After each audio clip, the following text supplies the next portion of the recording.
Take the auto sector. We want companies to continue investing in low-impact, highly efficient electric vehicles because we know that if we're going to have private transport, which we undoubtedly will, we need to electrify and we need to make them a lot more efficient. There wouldn't be much incentive to do that if they didn't have to take responsibility for the emissions associated with the production and use, or if they could just buy $2 credits. So just saying, I'll do something in 10 years is not good enough, but not at the cost of innovating. This is Climate Rising, a podcast from Harvard Business School, and I'm your host, Mike Toffel, a professor here at HBS. This episode is another in our series on voluntary carbon markets. Today, I'm joined by Mark Kenber, Executive Director of the Voluntary Carbon Markets Integrity Initiative, or VCMI. Mark has nearly 3 decades of experience in carbon markets and climate finance, and has worked for organizations including WWF and the Climate Group. VCMI focuses on the buyer side of voluntary carbon markets, guiding companies and other organizations on how to make credible claims about their use of carbon credits, bringing clarity, transparency, and consistency. We'll discuss all that and some trends shaping the future of carbon markets and Mark's advice for those looking to build careers in this space. Here's my conversation with Mark Kenber of VCMI. Mark, thank you so much for joining us here on Climate Rising. Well, thanks, Mike, for inviting me. I'm looking forward to our conversation. Why don't we begin with a brief overview of your background in the carbon markets and how that led you to the VCMI, the Voluntary Carbon Market Integrity Initiative? Yeah, I'm happy to. So I'm Mark Kenber and I'm British, and I've worked on climate change for about 30 years and environmental issues for about 35. I started doing this when I lived in Ecuador. So I come at it very much from a sustainable development perspective rather than pure conservation perspective. And when I talk to people about conservation in Ecuador, they said, yeah, that's all very well for middle-class people in the north, but we've got a survival issue here. And so I've always taken my focus on climate change has been because it is an inhibitor or a barrier to good quality livelihoods for people and obviously sustainable development. I worked in Ecuador, set up the climate change office in the Ecuadorian government. And then when Kyoto Protocol was agreed in 1997, there were new mechanisms which allowed trading of carbon. And these were largely based on the US experience, which many of you will know, the Clean Air Act, which allowed emissions trading and SOx and NOx permits to be traded to meet air pollution and air quality goals. So I got involved in different kinds of market-based instruments, whether they be taxes. I worked on taxes for agricultural pollution and industrial pollution in Ecuador and across Latin America, then got brought into climate change after the Kyoto Protocol. And like many of us who work on climate change, once you're in, there's no turning back. You become hooked on climate change. I mean, it is such a compelling issue.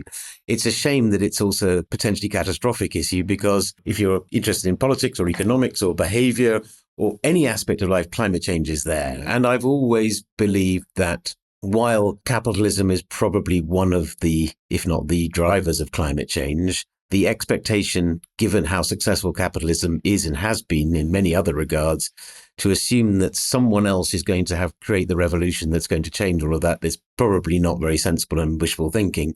And therefore, what can I do? How can we use the tools of markets and capitalism to point us in a direction that is consistent with a safe climate? And that has been the basis of all the work I've done on carbon markets. I was involved in the negotiations around the European emissions trading scheme over 20 years ago. I co-founded 2 of the biggest standards in carbon markets for carbon crediting markets. And every time I move away to do something else, for example, I worked on community energy development in the UK for a couple of years. I've worked on transition risks in tropical agriculture. Something always pulls me back to carbon markets. And that's why I'm here as the Executive Director of the Voluntary Carbon Markets Integrity Initiative, but also on the board of the Integrity Council for the Voluntary Carbon Markets. The World Bank often said in the 1980s and 90s, we need to get the prices right. And what the right prices are mean different things to different people. But my belief is if we can harness the power of market-based instruments, of taxes, of fiscal measures that drive us towards actions that are good for the climate, but also good for us. If we ask people to make sacrifices time and time again, they're going to get tired pretty quickly. So we need to find ways, and I think market-based tools allow that, to have what we could call climate prosperity. So let's go back to the founding of the VCMI. What year was it founded? In 2021. And can you describe the problems that motivated its foundation? So like what did the world look like in the voluntary carbon markets in 2020 or 2019, wherever the kernel of this idea was born? So voluntary carbon markets or voluntary use of carbon credits by companies has happened for more than 20 years. It may surprise some of those listening that one of the pioneers of declaring carbon neutrality was News Corporation. And that's the same News Corporation that's run by Rupert Murdoch. And Rupert Murdoch stood up at the annual conference of News Corp and said, climate change is an existential issue of our time and News Corp will be carbon neutral. Now, what that meant then is very different from what would be acceptable now. They bought a bunch of offsets, calculated the footprint of their headquarters and some of their studios, and bought offsets to cover them. And that at the time was considered good practice. What we saw in around 2019 and 2020 was suddenly this market of companies buying carbon credits or perhaps selling carbon credits to their customers. I mean, many of the people listening would have been on an airline website and you have to tick a box. Would you like to offset or would you like the company to plant some trees to compensate your emissions? There was a kind of occasional boom and occasional bust. But then in around 2019, 2020, suddenly it looked like taking off. The market tripled in scale in the space of a year. And I think then there were concerns by consumers, by governments, but also by corporates themselves that why would we do this well if the people who do it badly get the same amount of credit and same amount of claim as we do? That was one concern. The second concern was they were seeing that companies were being questioned by NGOs and in some cases being taken to court for misleading claims, for what we commonly call greenwashing, but misleading or fraudulent claims. So, there were shipments of carbon neutral LNG gas. And yes, it was offset by planting some trees somewhere, but it was still being sold by a company whose main job was to pollute the planet or was making profit out of selling fossil fuels. And so there were lots of concerns from those who wanted to do it right. They were being undermined by those who were doing it badly. And then broader, that this carbon neutral or offsetting thing could just be a road to obfuscation, to cheating and undermine real action. So we were set up by a combination of a private foundation, the Children's Investment Fund Foundation, and a department of the UK government and said was, look, we believe proper guidance is needed for companies because companies need it and because society needs to be able to know that if two companies say I'm carbon neutral or I'm net zero, whatever it is, it means the same thing and they're not cheating on the planet. So we were set up to do two things. One was to create guidance and possibly certifiable claims by companies they could use to say, we have compensated our emissions, but this is part of a broader journey where we are showing genuine climate leadership. And it's not an indulgence. It's not a get out of jail free card. This is above and beyond our action to decarbonize ourselves. And then another part of our work is to work with countries that host projects so that they're not selling their family silver or their nature on the cheap and subsidizing those of us in wealthy countries, counting our emissions as coming down, while in fact providing no benefits to those countries. So we work with countries like Kenya, like Ghana, like Peru and others to help them think, how do we create these carbon credits in a way that is really beneficial to us, that drives our development, that provides real capital, that it's not just selling carbon credits at a couple of bucks and going, well, that helps fill a bit of the budget gap this year. Thinking about it, how can it transform our society? How can it leverage other sources of capital? So we were set up to do those two things to create what sounds a bit nebulous, but is a high integrity carbon market, meaning a carbon market that really delivers for the planet. It's fine that it should reduce costs, but it should be really delivering for the planet. It's not primarily a cost-cutting mechanism. And how many people work at your organization now? So we're now 23 people spread all around the world. We're a very product of post-COVID world where lots of remote working, which has its challenges. It's, today I'm in the office and it was great to spend time with my colleagues. On the other hand, it's fantastic being able to have people based in Rio and Kenya and Nairobi and Geneva and getting real international perspectives. And so we're 23 people. Our model is not to become a huge organization. We have lots of partnerships and a lot of our work is done through collaboration, through organizations as big as the World Bank to small local organizations in Kenya. Whoever we can work with to help multiply our impact, we'll work with. And it's people who are broadly like-minded, don't have to agree. There's not a party line, but believe that getting more finance from the private sector into climate mitigation and sustainable development can only be a good thing. Now, this is the guidance that you provide, which is under the rubric of claims code of practice that you've developed. As I understand it, there's sort of two parts to that. There's the carbon integrity claims, and then there's the scope 3 claims. Can you walk us through these mechanisms? Yes. So I think if we take as a starting point what I was saying a few moments ago, that the concerns that the broader public, governments, NGOs had were that companies would use cheap, potentially poor quality carbon credits instead of investing in their own supply chains, their own businesses to reduce emissions. Our starting point was the use of carbon credits needs to complement or supplement internal decarbonisation, not be a substitute for it.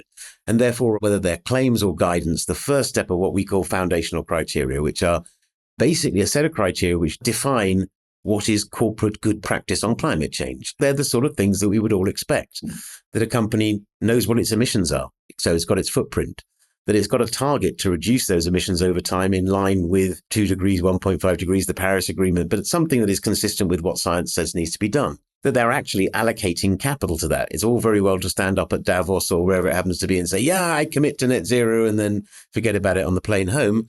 So we want to see that people are taking it seriously, which means you're allocating CapEx and OpEx, that probably executive remuneration is linked in some way to your climate targets, and that your policy advocacy, you're not making a big net zero hero statement on the one hand, and on the other hand, behind the scenes lobbying for no climate policy, subsidies for fossil fuels, etc. So whatever the claim or the guidance is, the first step is companies have to show that they are following good practice. They don't have to be world leaders, but they need to be doing what any sort of person who knows a bit about climate change would say, yeah, this is what a company should be doing. That's the first step. Then companies need to decide, and you mentioned the carbon integrity claims. The carbon integrity claims are what in the climate world we call pure beyond value chain mitigation. So companies are expected to set targets for their emissions, and emissions are broadly broken down into 3 scopes, as they're called. The first one is your operating emissions as an organization. Scope 2 is the energy, the emissions associated with the electricity you buy in. And third are the emissions from your suppliers, but also the use and disposal of your products.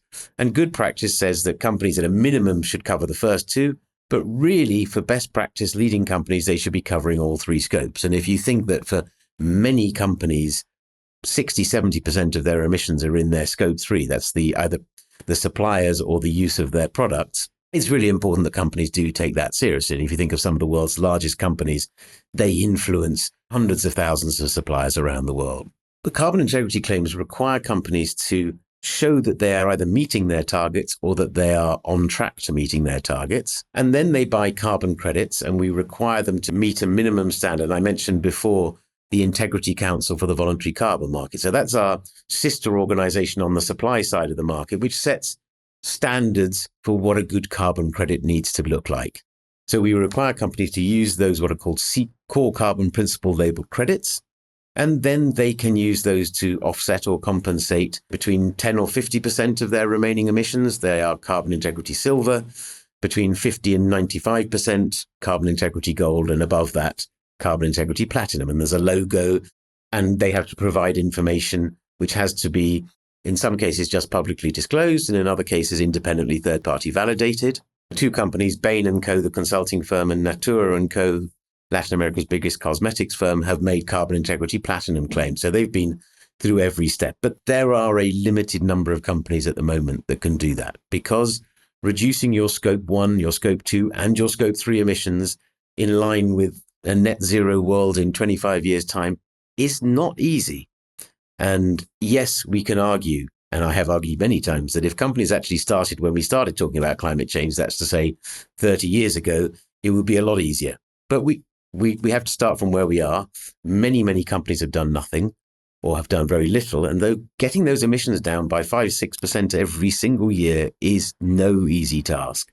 Yeah. And so there's a very limited group of companies that can go above and beyond. And that's why we've been working on the thing that you mentioned, the scope 3 claims. So as we talked about the silver, gold, platinum for carbon integrity claims, and you mentioned percentages, can you just spell out what was that percentage again? Let me give you an example. Let's say, Mike, your company had 100 emissions in 2020.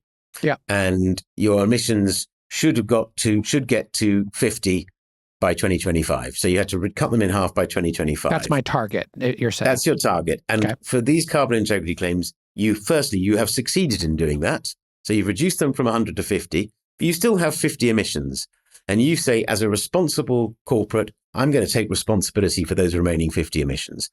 I can't reduce them any further. I've done what I should do, but I'm going to buy high quality carbon credits to compensate or offset those remaining 50 emissions. And if you offset all 50 or more, then you're carbon integrity platinum. If you offset, say, 25 of those 50 or above, then you could be carbon integrity gold. And if you compensate between 5 and 25 of them, then you'd be carbon integrity silver. So the grading silver, gold, and platinum is how much of your remaining footprint after you've taken action you decide to cover with carbon credits. Now, this is above and beyond meeting the goal that you set. So what about using carbon credits to meet your goal? So I'm going to change your numbers a little bit just to make it so it's not 50-50.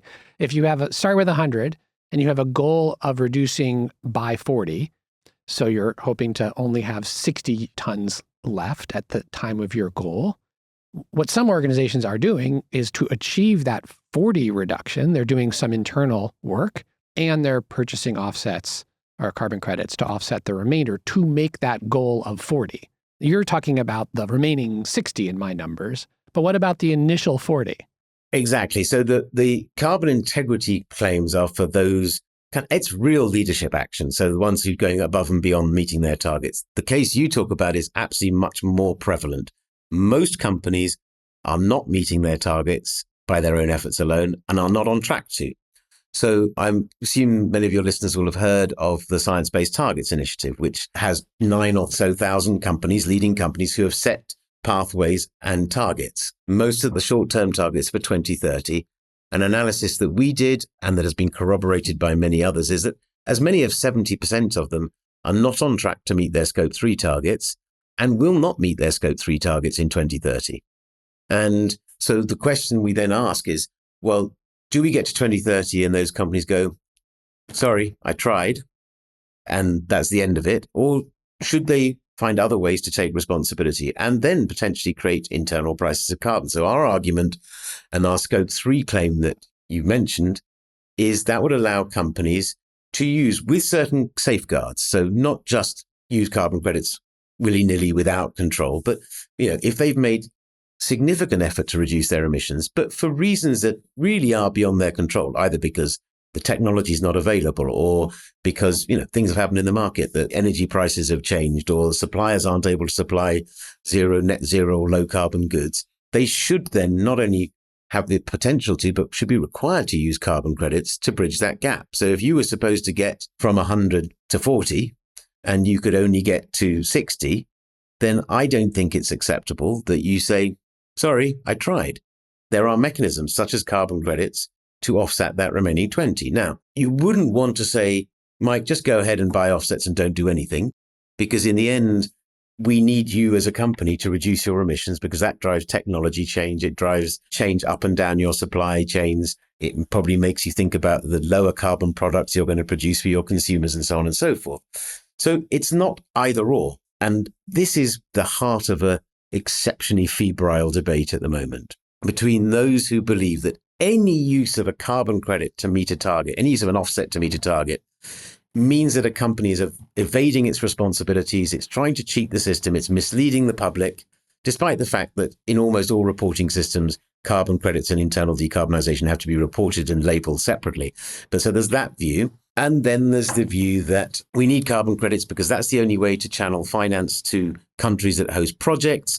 And why would we want to make life more difficult and more expensive for companies if there are cheap options, carbon credits at $2 or $3? Why do we require them to reduce emissions at $1,000 a ton, and so on and so forth? And my personal view is the reality is neither of those. Let me push back a little bit on the second extreme, because the economist view would be we should be channeling our decarbonization finance to the lowest, what's called marginal cost of abatement, the lowest cost per ton reduction.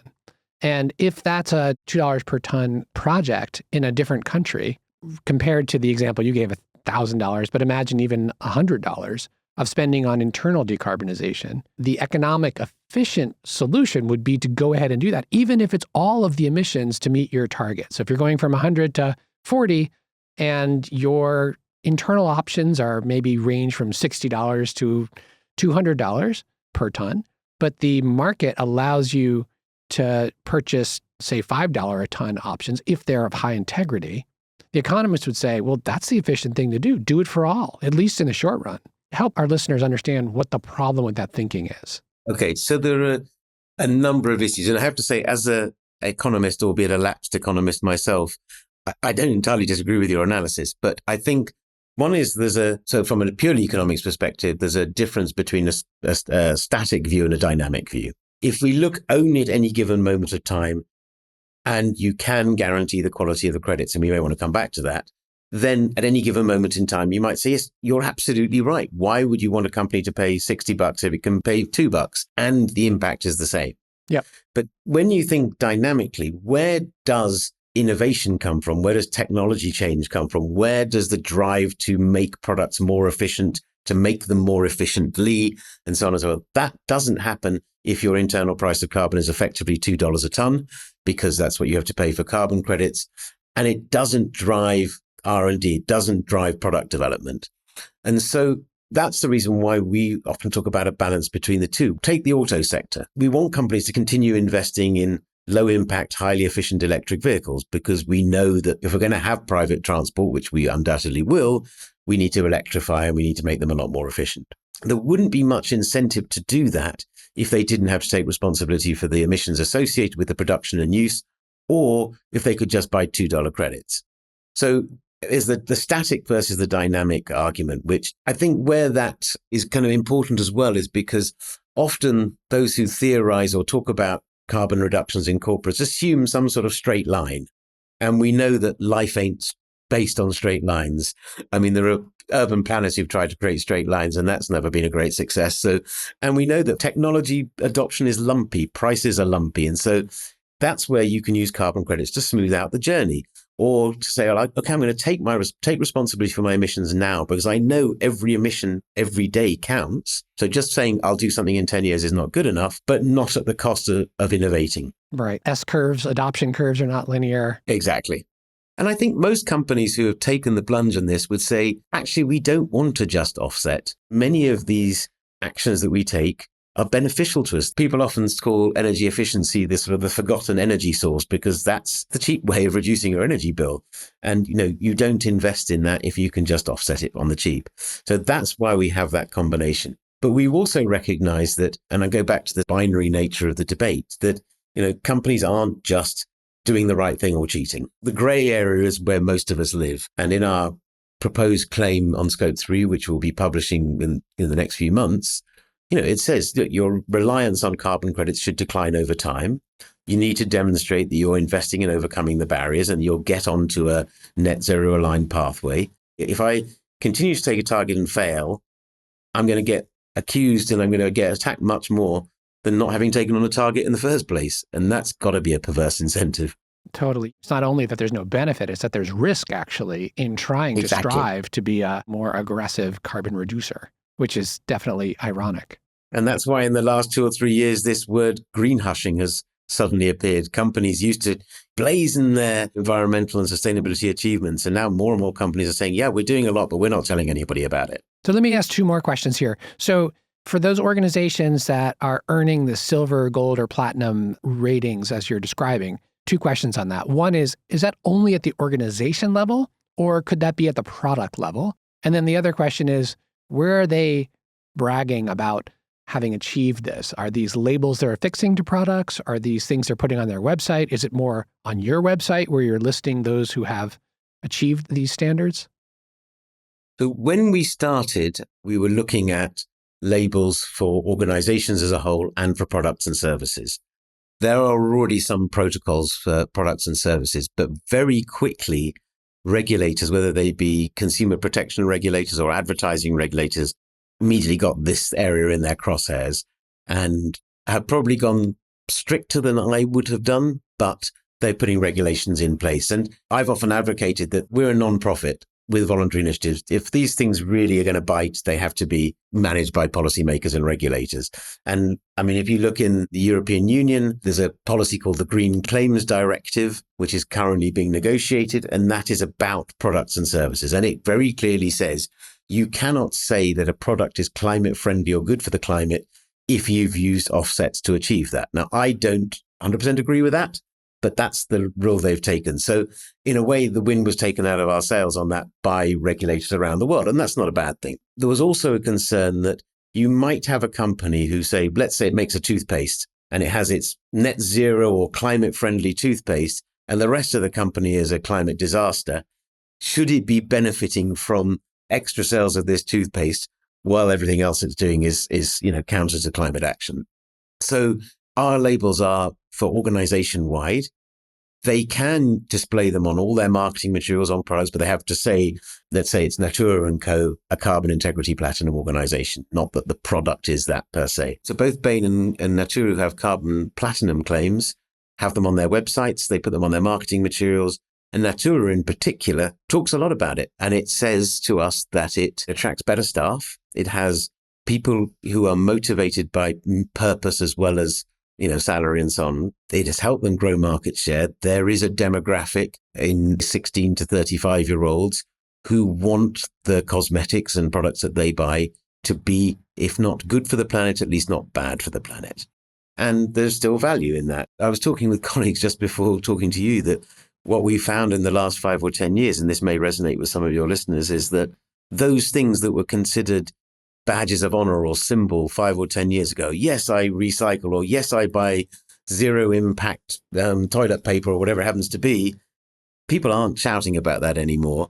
And so I think it's quite brave of a company like Natura to say, yeah, we are a climate friendly company. We believe that this is a crisis and we're doing everything we can. Yeah. I mean, now any organization that creates standards like yours has, whether it be for building green buildings or for other materials, they always need to think about how stringent those standards should be, because on the one hand, you want them to be as stringent as possible to drive change. But on the other hand, the more stringent you go, the fewer companies are willing to go there with you. And so folks like LEED on green building and your organization have created this sort of tiered approach, which is a little bit of a hybrid to try and say, we'll meet you where you are and provide sort of options for companies. And there's no shame in being silver because you're certainly better than not having it. And there's still aspiration beyond that. As you think about these different tiers that you have, where are you in terms of your own organization's journey toward getting companies onboarded to adopt your standards and meet your standards? If I'm completely honest, it's been much more difficult than we expected. When we started this work, we ran a big process of consultation with corporates, many of whom said, if you provide some clear guidance that is seen to be rigorous, we will follow it and we will use it. And we want those certifiable claims. 3 years later, the world has changed, much more uncertainty. Political dynamics have certainly changed. Climate change is now seen as a woke thing rather than an existential problem that we all need to deal with. And corporates, as we mentioned a few moments ago, are scared of being attacked because their environmental claims aren't good enough. So the demand has kind of fallen off. We have a lot of companies who we talk to regularly who would like to make claims, but now is not the right moment. But then there's also the issue that, as I mentioned, our carbon integrity claim is deliberately designed to recognize real leadership. I mean, that's a pretty small group. When we talk about either the Scope 3 work or where we believe our work should go and where corporates really need help, is using carbon credits as part of achieving their targets, even if they have to be accounted for separately. And there is a lot of interest. But companies are saying to us, we would love to follow your guidance, but we need permission. And that permission either needs to come from our government or it needs to come from something like the Science Based Targets Initiative or a target setting program. Or it could be the International Standards Organization that is also working on standards for this. And so companies say, we're confused about what we are and aren't allowed to do. We want to take action, but we're terrified of being criticized for doing the wrong thing. So let's just do nothing. And then we'll come back to you when we know what that right thing is. And that is where, and I include myself in this, the non-profit community and those of us around us who create standards and aspirations for companies are often our own worst enemies, often make things too complicated. It's important to have a high bar and it's important to have a leadership standard, but that can't be the only standard. I mentioned the Science Based Target Initiative has 9 or 10,000 companies. There are 332 million companies in the world. Okay, a lot of those are mum and pop corner shops, but 100 to 120,000 large listed companies in the world. So only 10% of those, or less than 10% of those, have a meaningful climate target. So just making it more ambitious and harder is not going to get those 90,000 on. So we shouldn't make something that's so easy they all look great and nothing changes. But we need to recognize this as a journey. How do we get people on the journey? How do we get companies to realize there are some benefits from taking action, whether they're in cost cutting or innovation or new customers or better employees? And then how do we push them further and further so it really is aligned with what climate science tells us? Right. So when you mentioned the fear of being called out through associating decarbonization with being woke or fear of lawsuits or fear of reputational harm, my sense is that those fears are paramount in the US context, where, and maybe it's just because that's the stories that my media feed being based in the US sends me. Is this also an issue in Europe and in Asia? I would just return with some students from a course that I co-lead in Northern Europe, in Denmark, Netherlands, and Belgium. Now, granted, we visited companies that are pursuing this, but they seemed all in to try and figure this out in a way that was quite different from the US context. The answer, I think, is yes and no. So interesting you mentioned the Netherlands. So KLM has been through the courts, in and out and back and forth through the courts for many years about claims it's made in the past about the climate friendliness or not of using its aeroplanes. And at times it said it was, I can't remember the exact language, but I think it said it was climate neutral or had no impact because it offset all the emissions associated with the flight. And the court said, no, that's misleading. You are still flying a very large bit of metal through the air using fossil fuels. You cannot say this has no impact on the world's climate. You're basically telling customers you can fly guilt-free because you're having no impact on the environment. And that is misleading. That's just as much the case in Europe as it is in the US. Perhaps what's different is Europe, as you know, has had climate regulation, climate policy in place for over 20 years. So many companies are already covered by an emission trading scheme or some other sort of regulation. And therefore, the voluntary action is less of an issue. They are interested in how they can use carbon credits and other kinds of carbon units to meet their obligations because, to reduce cost or smooth out all the things we were talking about before. And they are also interested in looking at what the role of different kinds of mechanisms are in their supply chains, which are often outside Europe. In fact, most large companies, their supply chains will be in Asia, Latin America, Africa. What's the role of carbon credits, different ways and market mechanisms to deal with those supply chains? So they're interested in that. Whereas when I talk to companies in the US, where frankly, it doesn't seem to be any prospect of any economy-wide cap and trade system or carbon tax. I mean, it's been tried many years, as you know, over the last decades. Voluntary action is, outside states like California, it's quite hard for those companies to see any real material advantage, and they will continue. I mean, look at the 6 financial institutions this week that pulled out of the Net Zero Banking Alliance, and they all said in their statements, they didn't give reasons why they were leaving, and you can interpret that, but they all said, we will continue to invest in the transition and in climate change and so on and so forth. So they can then define what they do themselves, not be held to account against someone else's standard. When you talk about Asia, it's really, really interesting. So, big growth economies, lots of companies there that will probably be the household name multinationals in 20 years' time. The companies that I speak to see that unless they have a strategy and a plan that's aligned with a net zero world, that's aligned with, dealing with climate change, there won't be a market. They won't have a license to operate and they will lose money. I mean, wouldn't say they're all racing forward, reducing their emissions, but they are actively looking at how do we create a viable consumer proposition. It's interesting that in many developing countries, in the millennials and Gen Z, far greater interest in climate change and concern about climate change than in Europe, US, and other industrialized countries. So they're being driven by their consumers. They're being driven by their younger employees who will be the bosses in 10, 15, 20 years' time. So they seem to be, and I can't speak for them, to be far less ideological about it. It's not, okay, it's either this or this. Let's find out what works, try that, and then try something else and keep going. I think also much closer relationships, although this is a massive generalization, between governments and corporates. So if you think in Japan, lots of policy and action happens through consultation between the big business associations and the Ministry of Economy, Trade and Industry. And so less of imposed policy, almost what are often called voluntary initiatives, which are not quite as voluntary as they would be if they were in Europe or the US. And so there's that relationship between governments, and it's true across lots of East and Southeast Asia, between governments and corporates they're not hand in glove, they're independent, but there is a lot more negotiation. I think what you would probably call in political economy a corporatist type state where, corporates and government and in unions and others work closely together to build strategy. And I think that's what we're seeing a lot in the ASEAN countries, thinking about carbon markets, carbon credits, how to drive climate investment and the role that governments and corporates can play together in that.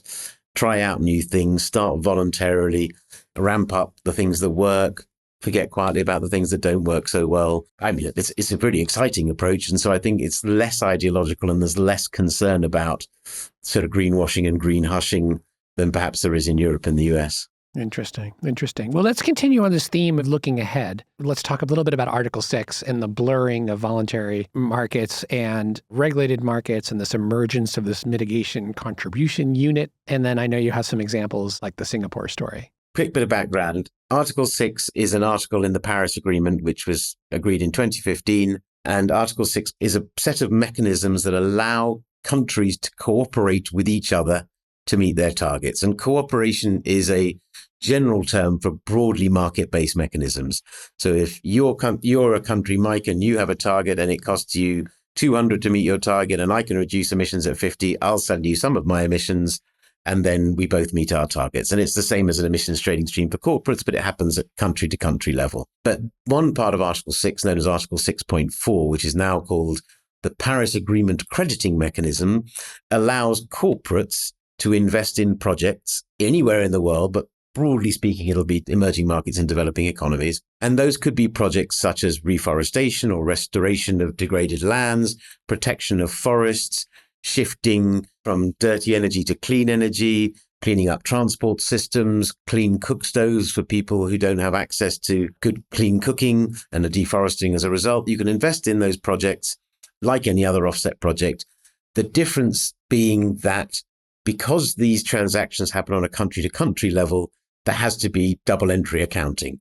So if I run a project in Kenya and sell the project to, say, Japan, then those credits move to Japan. Kenya has to add those emissions back into its inventory, and Japan can take them out. So there's that double, so you're not getting double counting. But however, within that mechanism, there's what you referred to, the mitigation contribution unit, which is where a company can buy a credit, not use it to comply with its national obligations and not give it up to its country, to its government, use it for its own voluntary purposes. And then there doesn't have to be that double ledger accounting because the corporate accounting system is completely separate from the country accounting system. But what that's meant is that whereas in the past, if we'd had this conversation a year ago, we'd have been talking about voluntary markets and regulated or compliance markets. Now there's a blurring, and I think that's a good thing. It means that standards will harmonize, but it means that a company that wants to use the carbon credit could buy from the purely voluntary market, which is unregulated, run mainly by NGOs, or it could buy one of these mitigation contribution units, which it can use to meet its own self-imposed or voluntary target. Or if it needs it to meet a government obligation, then it would buy one of these that has the double ledger accounting. And that's led to a bunch of use cases that range from the absolute compliance to absolute voluntary, and a lot of very interesting mid-ground. So you mentioned Singapore. Singapore has a carbon tax, 25 Singapore dollars a ton, scheduled to go up pretty dramatically over time. And companies are allowed to use carbon credits from international markets that meet certain safeguards or minimum standards to meet up to 5% of their Singapore tax obligation. So if they can buy carbon credits for less than 25 Singapore dollars a ton, then they can use them up to 5% of their tax obligation. So the use of the credits is voluntary within a regulatory compliance system. And so we've got these different cases where it could be completely voluntary to meet your own target. You could be required to do it in some regime or some sort of hybrid in the middle. And that's, I hope, will drive more demand. And I'm hoping more and more countries will follow a Singapore type example. It doesn't have to be a tax, but a tax is a good way to explain it, where they allow or even require companies to use carbon credits to meet some of their obligation. Colombia, for example, in South America, has a system where they have quite a low, but nevertheless significant carbon tax. Companies can offset some of their tax obligation by investing in nature projects within Colombia.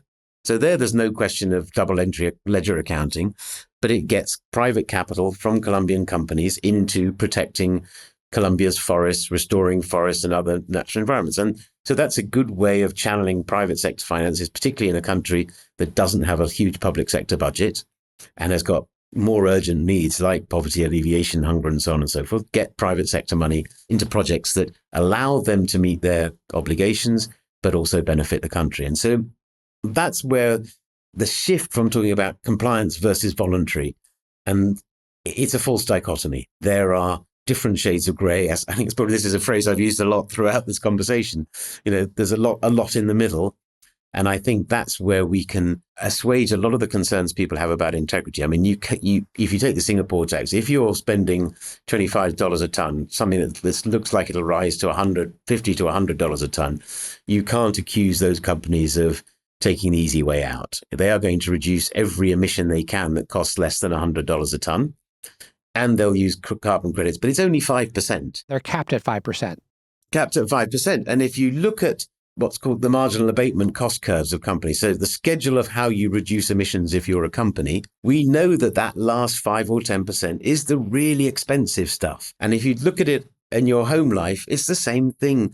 The easy stuff is getting your kids to, no, it's not that easy, but the relatively easy stuff is to get your kids to turn the lights off every now and then and unplug things and do your recycling and occasionally take the bus and on a sunny day, take a bicycle.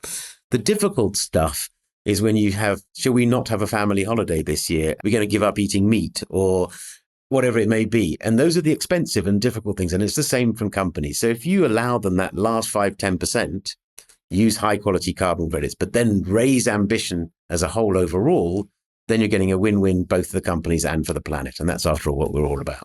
Great. Any other trends we should be keeping our eyes on in the voluntary carbon markets as we look forward? I think there has been a push towards integrity, partly driven by the many scandals and accusations that have taken place over the last 2 to 3 years. So you're seeing that companies are recognizing that carbon credits on the whole are still pretty cheap, and therefore let's go for the high quality ones. Let's do the due diligence ourselves. But that's now being supported by the emergence of ratings agencies that are like bond rating agencies, but specifically for carbon credits that are becoming ever more sophisticated. There's much more financial and trading infrastructure being put in place. And it's infrastructure, some of which was already there because of things like the European Emissions Trading Scheme, but recognizing that there is going to be a lot of trading, whether it's country to country or corporate to corporate or somewhere in between. It's not a choice, but at the moment we're seeing one route is where companies are investing in projects themselves or through a project developer, keeping quite quiet about it, doing the due diligence, often wanting to tell a story. And then the financialization approach, which is where you've got exchange-based trading, spot markets. If you want scale, then the latter is probably where you need to go.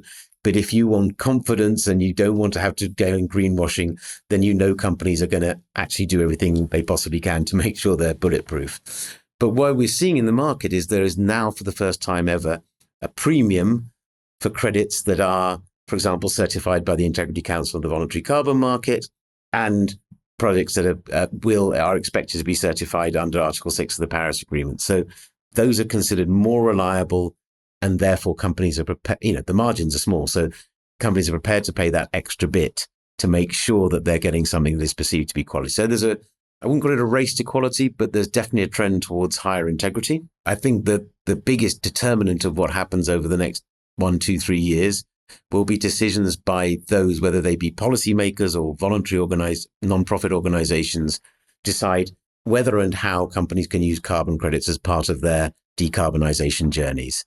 And that will, I mentioned earlier that companies say they need permission. So if they get that permission, either from more governments saying, yes, we encourage you to use carbon credits in these circumstances, or organizations like ISO or SBTi say, yes, you can use carbon credits in these conditions, that will unlock the market. At the moment, otherwise it's going to remain fairly stagnant in the short term. Great. Super helpful insights on where to keep our eyes focused.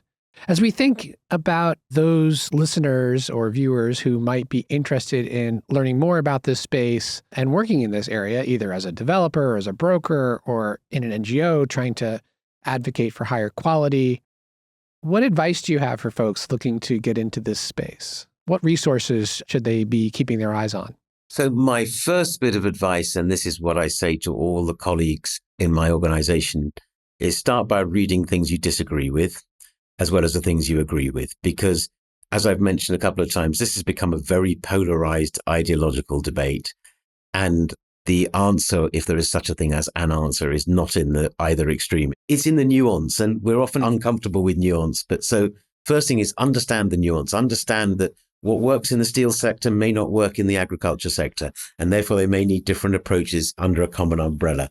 So it's be open-minded. So that's important because all the people I know who are employing in this space, whether they be project developers or organizations like mine, want people who are able to be open-minded, to be able to listen to different opinions and think, what does that mean in terms of driving a high quality, high integrity finance flow to people who need it to deliver carbon mitigation? It's a general point, but it's a really important one. Second, I would say, don't get fixated on deciding what your perfect job in this space would look like. Because partly by the time you've got there, that job won't exist anymore because the market's moving really, really quickly. But also, if I look at my team, I have people who've done project development. I've done people who've done corporate advisory. I've done people who've done storytelling. I have people who have done assurance and validation. And all of them have done a little bit of all of those things. And so they bring those different perspectives. So I would say there are two parts to that. One is work in a sector that you may have thought, I'm never going to work there. So you might think, I'm a non-profit person. I'm not going to work in a company. If I had one thing I would change in my career, I would have spent 5 years working in a bank to really understand how financial institutions make decisions, understand what makes them tick, what works, what doesn't work. And that would have informed a lot of the work I've done in the non-profit sector on target setting, corporate engagement. I would have learned a lot more. So probably back then I was, I'm never going to work for those guys, but I should have done. I would have learned a lot from it. And you're not trapped. You can always leave. So do that. Get experience the people who you don't think you're going to want to work with, because they are all humans after all. And you learn that quite quickly. They may work for an organization with a badge, but at the end of the day, they're human beings and they probably believe 90% of the same things as we do. So you'll learn a lot from it. And that will make you much, much more effective. If you've been in the private sector, work in NGO, those of us who work in non-profits cry out for private sector people because they have different disciplines, different skills. And if you bring those skills together with people who are scientists and non-profit people, that's how you create a really effective team. So try different things. There is a lot of work in this space. Climate change, sadly, is not going away. And market-based mechanisms will continue to operate in different ways in different countries. So it's a good space to be in. There are an increasing number of jobs, and that's another reason to try out the different things. Try the things what are the bits that you really like? Do you like the on-the-ground due diligence? Do you like the project economics? Do you like the trading and the selling? There's so much in there. Try it out. And each of those experiences will be really valuable. When you come to an employer, someone like me, I'll look at this. Oh, you did a bit of forest protection in Brazil and you sold in Korea. You're on, because that's the kind of experience I look for. There's lots and lots of deep technical expertise out there. And if that's your bag, great. But what the market needs is people who can combine and coalesce and bring things together and then be able to make the market grow. Got it. And I'll mark it for you that VCMI has a newsletter that periodically comes out as a way to sort of keep abreast of what's going on in the space as well. It does. And thank you for plugging that. And there are, look at ours, look at the Integrity Council for the Voluntary Carbon Market, which determines what constitute good quality projects. And then there are lots of newsletters. MSCI produce a newsletter on carbon credits and voluntary corporate action. And there are a number of other sites. Great. Well, Mark, thank you so much for spending the time with us here on Climate Rising. It's been a really interesting, wide-ranging conversation to learn about the perils and promise of carbon credits and making claims based on carbon credits and the merging of voluntary and compliance markets and so much more. So thanks so much. Thank you very much, Mike. It's been a pleasure. That was my conversation with Mark Kenber, Executive Director of the Voluntary Carbon Markets Integrity Initiative. Climate Rising is produced by Sophie Wong. Craig McDonald is our audio engineer, and I'm your host, Mike Toffel. Video production by The Puglomerate. Thanks for joining us.